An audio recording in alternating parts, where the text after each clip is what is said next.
The blizzard had been raging for 3 cycles when the Vreth search party finally picked up Anna's distress beacon. Commander Zixtal's mandibles clicked nervously as he directed his team through the howling winds of Kepler, 442b's northern wastes. Humans were fragile things. Everyone in the Galactic Coalition knew this. Their homeworld was a temperate paradise compared to most settled worlds, and yet they insisted on exploring the harshest environments in known space.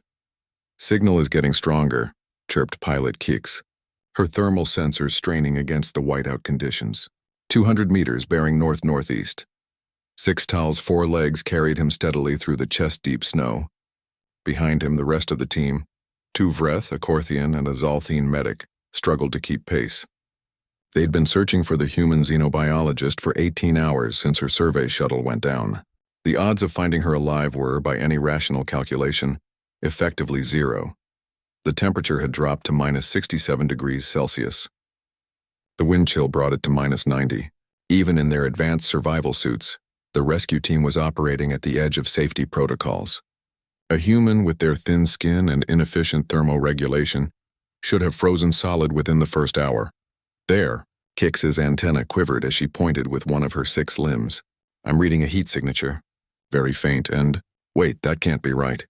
Through the swirling snow they saw it, a dark shape half buried in a drift against a formation of ice-covered rocks.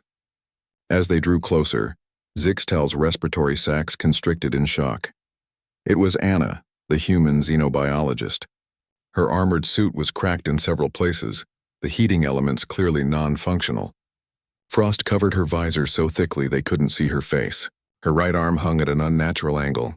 By every medical standard Zixtal knew, she should have been a corpse. But that wasn't what made him stop in his tracks. Curled against her chest, barely visible through the gaps in her damaged armor, were 2 small furry forms. Versalian ice cubs no more than a few weeks old. And they were alive. Their small bodies rose and fell with breath, their fur dry and warm despite the lethal storm around them. "Impossible," whispered Dreth, the Zalthine medic, his scales shimmering with disbelief. "The cubs are at 36 degrees Celsius. The human, she's at 31. She's hypothermic. Critically so, but the cubs..." "She's been using her own body heat," Kix said, her voice filled with something the translator rendered as awe. "Her suit is ruined, but she's kept them inside, against her skin. For how long?" Zixtal accessed Anna's suit logs remotely. The data made his blood run cold, or would have if he'd been capable of such a human expression. 22 hours. Anna had been stranded for 22 hours. Her suit had failed within the first 3 hours of the crash. She'd found the cubs, abandoned or orphaned, it didn't matter, and she'd made a choice that defied all logic, all survival instinct that evolution should have given her. She'd opened her suit. In minus 67-degree weather with wind that could strip flesh from bone, she'd opened her suit and pulled the cubs inside. Get her stabilized. Now. Dreth was already working, but his movements were frantic. She's barely alive. Core temperature at 31 degrees. Humans can't survive below 32 for long. Brain damage, organ failure. "The cubs!" Anna's voice crackled through the comm, so weak it was almost lost in the static. Her lips were blue behind the frost-covered visor. Are they? "They're alive," Zixtal said, kneeling beside her despite his species' natural discomfort with such proximity to larger predators. "They're warm and alive, Anna, because of you." "Good." The word was barely a whisper. "Couldn't let them freeze, just babies." Zixtal watched as Dreth carefully extracted the cubs from Anna's armor. They mewled in protest at the cold, their tiny paws flexing. The moment they were clear, the medic wrapped them in thermal blankets before turning his full attention to the human. As they loaded Anna onto the emergency stretcher, Zixtal couldn't stop staring at her frozen form. The Vreth were a logical species. They understood sacrifice in military terms, in mathematical exchanges of value. But this was something different. Anna had been alone, injured, her suit failing in one of the most hostile environments in the sector.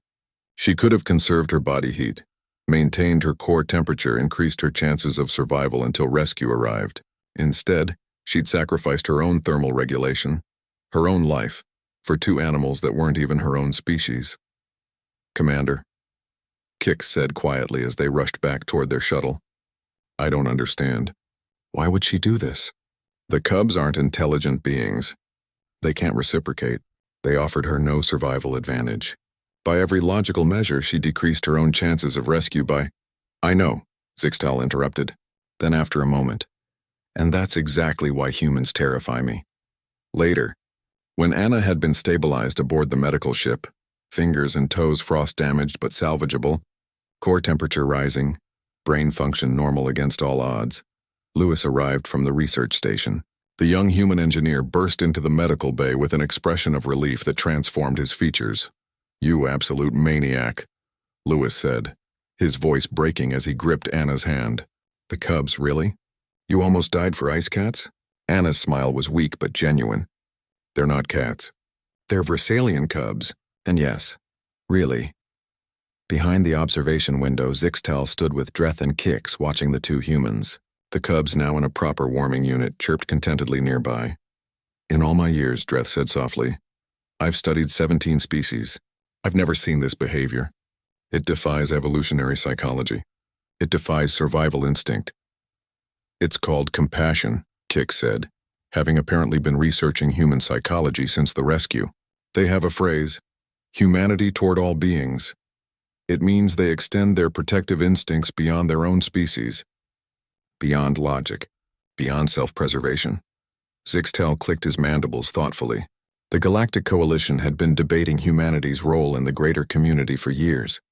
Some species thought them too aggressive, others thought them too fragile. Most thought them unpredictable. They were all correct, but they were also all missing the point. Make a note in the official report, Zixtal said finally. When humanity joins a search party, when they explore unknown worlds, when they extend their reach into the dark, they don't do it just for themselves. They do it for every living thing they encounter. Even, he gestured toward the sleeping Cubs, when it should kill them. Lewis looked up through the window and nodded at the alien commander.